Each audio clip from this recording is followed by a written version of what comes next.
I mentioned in my opening remarks that there is a form of cancer which does not receive as much public attention as breast cancer or prostate cancer in this country, but it does devastate the lives of thousands of Australian women. Now, I'm talking about cervical cancer, and this is National Cervical Cancer Awareness Week. 2 years ago, apparently, ways of detecting cervical cancer changed dramatically when the dreaded pap smear was replaced by a new screening process. And the goal is to eradicate cervical cancer in Australia in the next 15 years, by 2035. Now, to discuss it, I'm joined by Associate Professor Marion Saville. She's a cervical cancer expert. Professor Saville, good evening. Good evening, Darren, and thanks for bringing attention to this. Well, it is. I said it doesn't get the word glamour is the wrong word, but it doesn't get the funding, it doesn't get government funding, it doesn't get the attention and the sporting events that breast cancer gets, and now, to a degree, prostate cancer gets. So we do have a very well-funded national cervical screening program. I want to acknowledge that. And it's not top of mind because it's a cancer that has been traditionally quite well controlled with screening. Mm-hmm. The issue we've got is that with our success comes complacency. And that means that sometimes women are not seeing the need to screen for this cancer because they don't know anyone who's had it. What's the new slogan, the 5-minute slogan? Yeah, so we've moved from a 2-yearly PAP to a 5-yearly HPV test. That test detects the virus that causes the cellular changes, and it's more effective and less often. You say, give us 5 minutes now and we can set your mind at ease for 5 years. Yes, that's right. Yeah. That's right. Because of the circumstances of pap smears, that was a great retrograde thing, wasn't it? People were reluctant to do it. People did struggle with that, and for a lot of women it was a barrier. At the moment, the program still requires women to have that same examination with a practitioner, and that's a barrier. It's an intimate exam, and for all of us it's not welcome, and for some of us it's very difficult. But now at least we only need it every 5 years. And there is a part of the program where some women may be eligible to collect the test another way. Yeah. So that is going to be really welcome, I think. Well, I'm pleased you know I am wearing the, I don't know if you can see that, I'm wearing the orange thumb. This is your symbol for the week, for National Awareness Week, to wear it. That's right. Yeah. And what sort of reaction are you getting from it? Are women accommodating? Are they keen to learn? I think women are very interested in the possibility of better prevention of cervix cancer, requiring less of them. Initially there was a bit of scepticism that we were pulling back and not investing so much, but in fact it's very clear that the new program is going to deliver us an eliminated cervical screening. Well, how does that, I know cervical is the American expression I think for it, and how does the new test, how does it differ?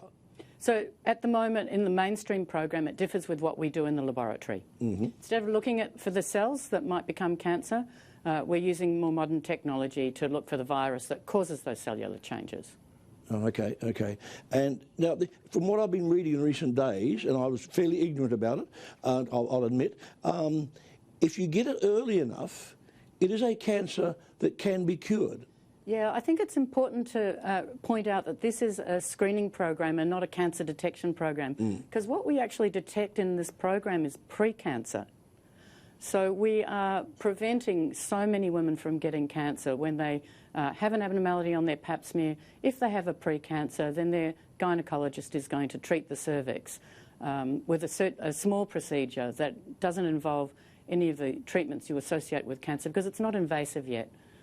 Okay. Yeah, because with on the male side, with prostate cancer, the biggest complaint is that men, A, don't have tests, and B, by the time they detect it, it's too late. Yeah, prostate cancer is not my field, but as I understand it, the balance of benefits and harms is quite fine, and so there are harms that come from prostate cancer screening, and it's questionable whether they outweigh the benefits. And I understand, and I said it's not my area, that the recommendation that's discussed with your doctor. Yeah. Well, there are once you're having operations for prostate cancer, as I understand it, there are side effects. There's very considerable side effects. There can be impotency. There can be a lot of things like that as well. Yeah, that's right. Yeah. That's right. But then it's not a cute word, but it's an interesting line that most men will die with prostate cancer.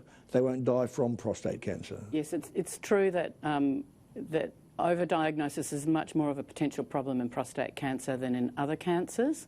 But with cervical screening, we're not even at the cancer stage. So those harms that are associated with big surgery, chemotherapy, radiotherapy, they're not at play in the screening program for cervix cancer. If you think of the bowel cancer screening program and the breast cancer screening program, they can detect precancers, but a lot of the work they do is early detection of cancer. Cervix is pretty unique that we've got this way of finding it before it becomes invasive, before it becomes technically a cancer, which is pretty exciting if you think about it. And pardon me, but what is the controversial injection program, especially for schoolgirls, that's caused so much problems, especially in the United States? So the HPV vaccination program was established more than 10 years ago, and Australia was one of the first countries in the world. And I want to acknowledge Ian Fraser, previous Australian of the Year, was very important in making the discoveries that led to that vaccine.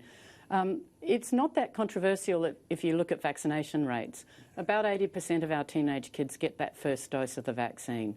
So most Australian parents are taking the opportunity to immunise their kids against a cancer-causing virus. And wouldn't you want to give that to your kids? I certainly... Well, when it first started, you are right, going back about 10 years, there was a lot of misinformation going around, the same way with the anti-vaxxers at the moment. There's a lot of some very dubious stuff that gets floated around, especially on the internet. Yeah, there certainly is. And managing that vaccine hesitancy amongst some parents and managing the anti-vaxxer sentiment is an important part of keeping the healthy program All right, going. now for women, because it is the Awareness Week, do you have a website that women can go to and have a look at your material? Because I saw some fascinating material I got sent in the mail to me. Well, women could, you've caught me on the hop here, women can certainly go to the National Cervical Screening Program site. If you Google that, you'll find it. Our organisation, VCS Foundation, has a website, and there's lots of information there. That's all we need. All right, Marion, I thank you for your time, and I appreciate the work you do. Thank you very much. It's been my pleasure. Thank you.